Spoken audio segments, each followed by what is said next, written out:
Okie dokie, so we're on part 2 then of our autumn painting series. And what I'm doing is following a project, an oil painting landscape project, through from the conception part of it right through to finishing the painting, hopefully, fingers crossed. So the part one video was going out, doing a sketch in the field of a scene that I had seen that I liked, that I wanted to work up into an oil painting. So this one, I said for the second one, what we'd be doing would be looking at canvases and getting a canvas ready, and thinking about putting our sketch, transferring our sketch onto our canvas and how we go about that. So as far as I'm going to get today really is getting the composition organised on the canvas and choosing a canvas, because I only have one sketch to work from, right? This sketch isn't, I'm on coming home with the sketch and a couple of photos, I'm thinking that this isn't the exact composition that I want. So I don't want to have a canvas that's exactly that shape. I want to have a canvas, I've decided, that includes slightly more of the top of the tree and slightly more of a tree that's on the left hand side of this tree. So I actually had to look at a couple of canvases that I have and see how I feel about their shape in relation to the drawing and the few photos that I took. I can't show the photos because they're on the camera I'm shooting with now. But I sat down and I looked at them last night and I had to think about it. And as you can see, I came up with a rough sketch. And it was after I did this rough sketch that I had decided, no, I don't like that either. So there's still a lot of work going on. It's not just you come home with a sketch and you say, I'm going to copy that and do a painting from the copy of this sketch or a copy of the photograph on the sketch. You're still thinking, you see, you're still processing it. So this is why I got all the canvases out, because it's in your mind's eye an idea of what you want to do as well, right? And when you see the shape of a canvas and you're looking at your sketch and thinking about the photo and everything, you're saying, no, I want this in it, it has to be sort of this shape. And to be able to see the shape of the canvas, you kind of know what's going to work. Now, that kind of shape I felt would work. But I'm also thinking, I'm not sure if I want it to be that small. I had been previously working on fairly small things, and even the last one I was doing, although it's a long shape canvas, it's small, isn't it? But I want to get away from I had to use very small little brushes on that canvas. And I have this idea, I'd like this painting to be a bit freer. The time I went out to this scene, it was a windy day. You'll see it in the video if you go back and look at part 1 of this. It was a windy day and it wasn't what I'd intended, right?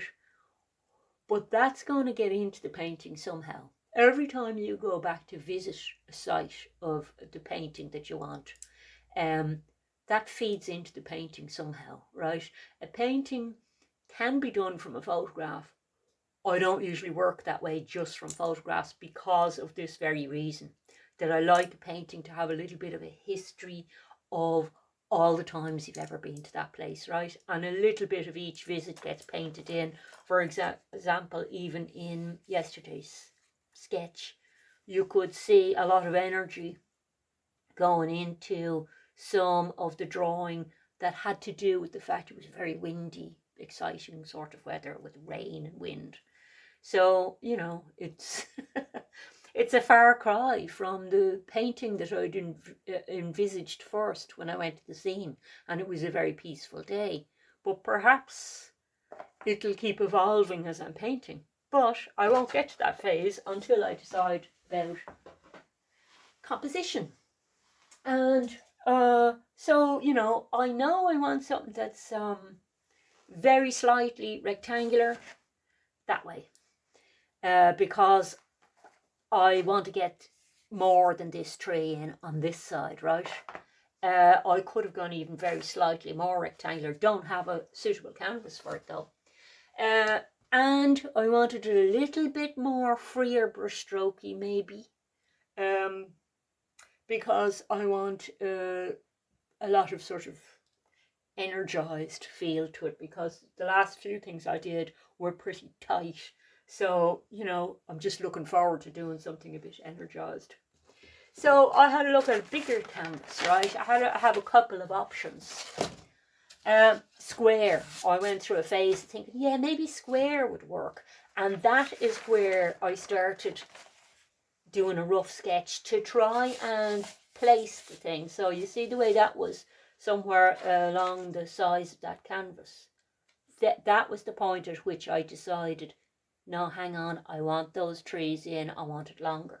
Okay, so it's evolving in your head already, it's evolving, and I ended up thinking that this might be the one. So the trick is to get that sketch onto this somehow. So how do you do that is the question, right? So that's what we'll be looking at now.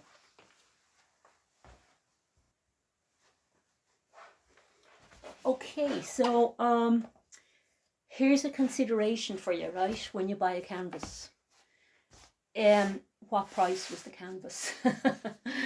And the reason it matters is not necessarily because of the construction of the back of it or the joints or anything, which are probably going to be okay, even at a really cheap price, like these ones that I got for £3, English pounds.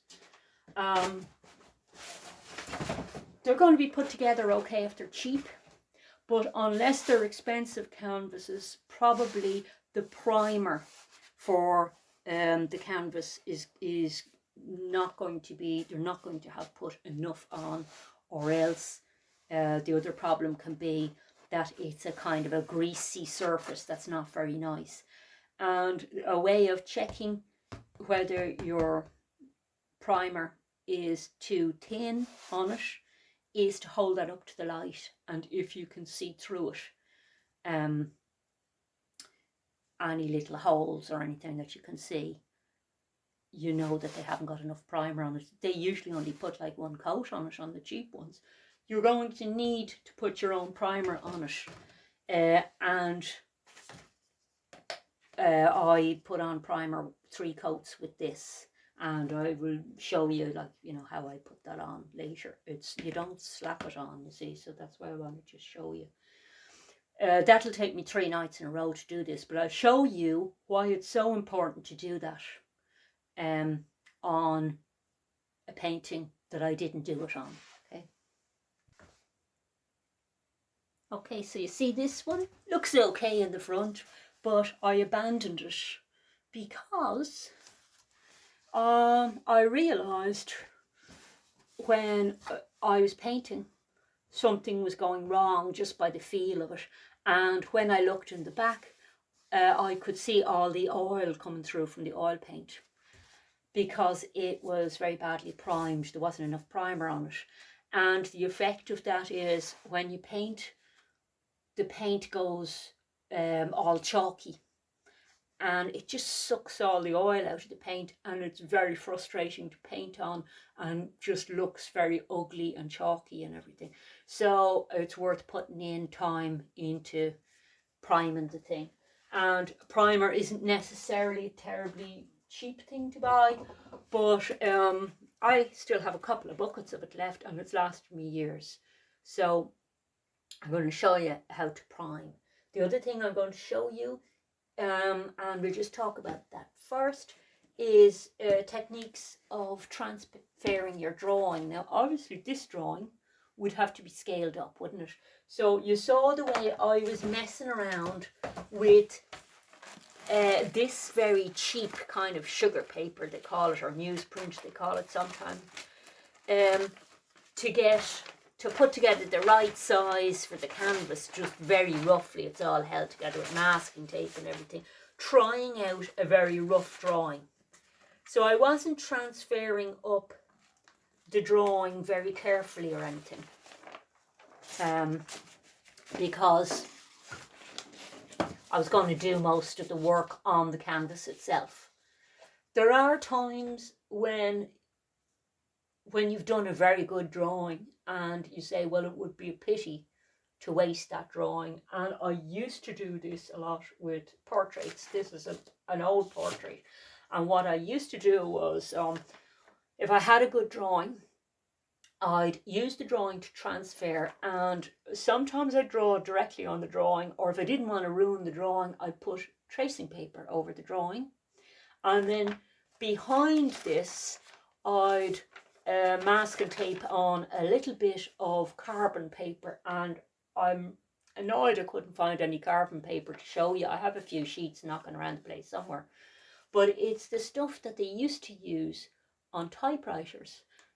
When you were using manual typewriters, you used to have 2 copies of the letter, one to send out to somebody and one that you kept in your files. And in between the two, on an old-fashioned typewriter, there was a sheet of this carbon paper, so that when you typed, the impression of the letter would go through the first sheet of paper, through the sandwich of the carbon paper, and the carbon stuff was all dusty dark blue or black stuff, and would get pushed out onto the back sheet of paper. And I'll put in a link under the video to show you what carbon paper is. So you would have like a sheet of carbon paper that goes in behind this, and you put that on your canvas, you see. And you come along with, you know, a ballpoint pen, a very hard pen, and trace around the thing, so you can get it fairly exact what you want. But the other way to do it, and I had done it on this drawing, because when I found this drawing I saw this on the back. The other way to do it is you don't get as exact a finish as carbon paper, right? But you use oil pastel, and you just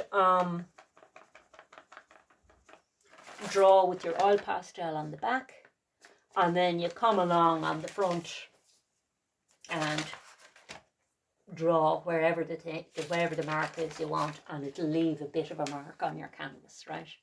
But we haven't even primed the canvas yet, so we're not ready to do that. But that's 2 techniques of getting a drawing onto a canvas. Me, with this one, I'm not even going to do that.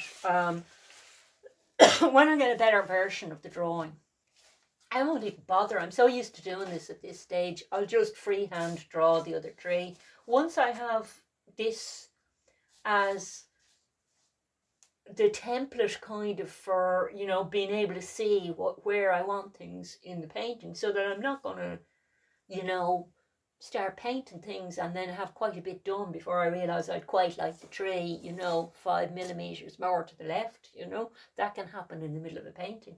This is to stop that happening. So I really concentrated on this tree, because that's the main pillar of the painting in my mind, right? So I wanted to place everything compositionally by where that was in the canvas. And I wanted that somewhere around the middle, because there's going to be another tree here. And that's going to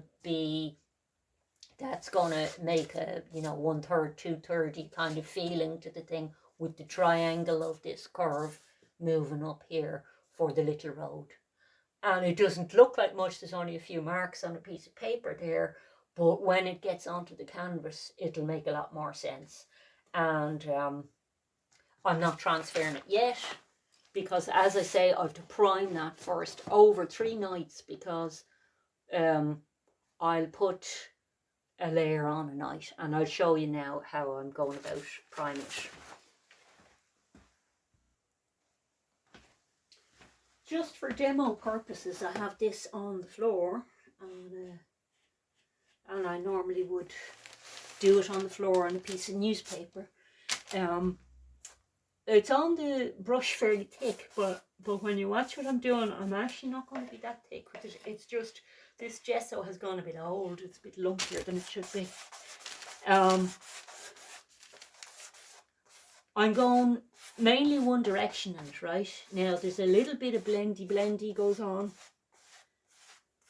but I'm not going to work it in all directions very hard.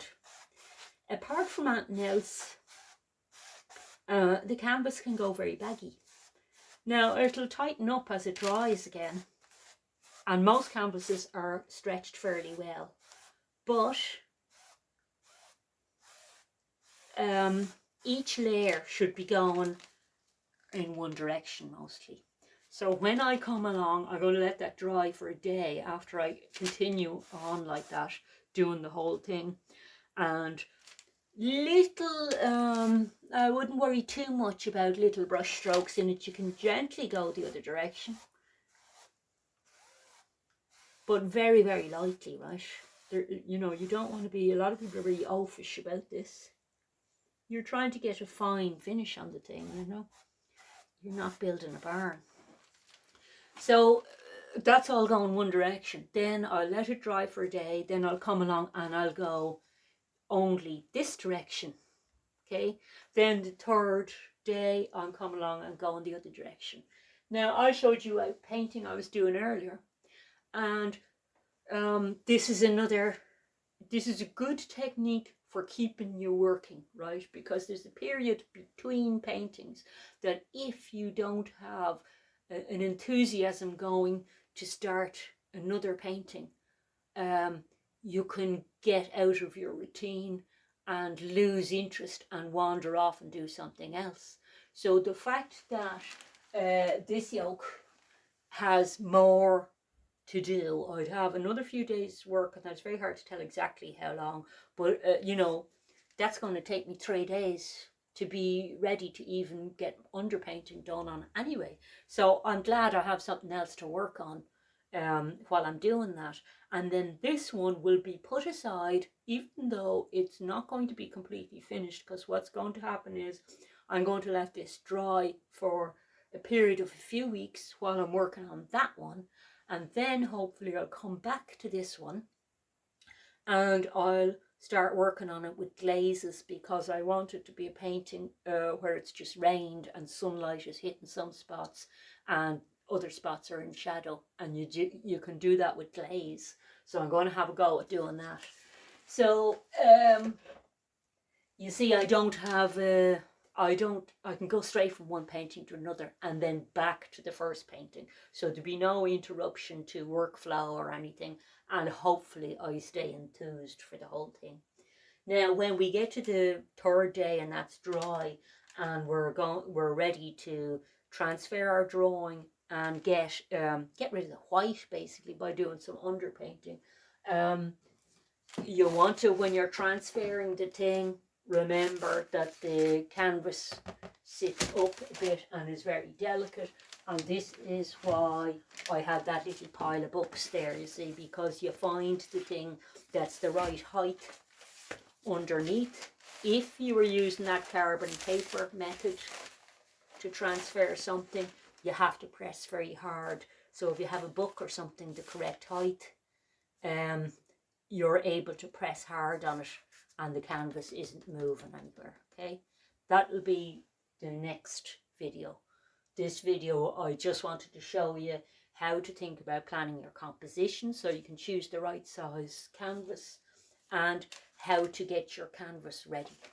Okay, and you can bet there'll be a few more visits to that spot before I start in painting properly, because there'll be bits of the drawing that I'll have to figure out more before I get the drawing started really properly and established the composition perfectly on the canvas. So you know, fun.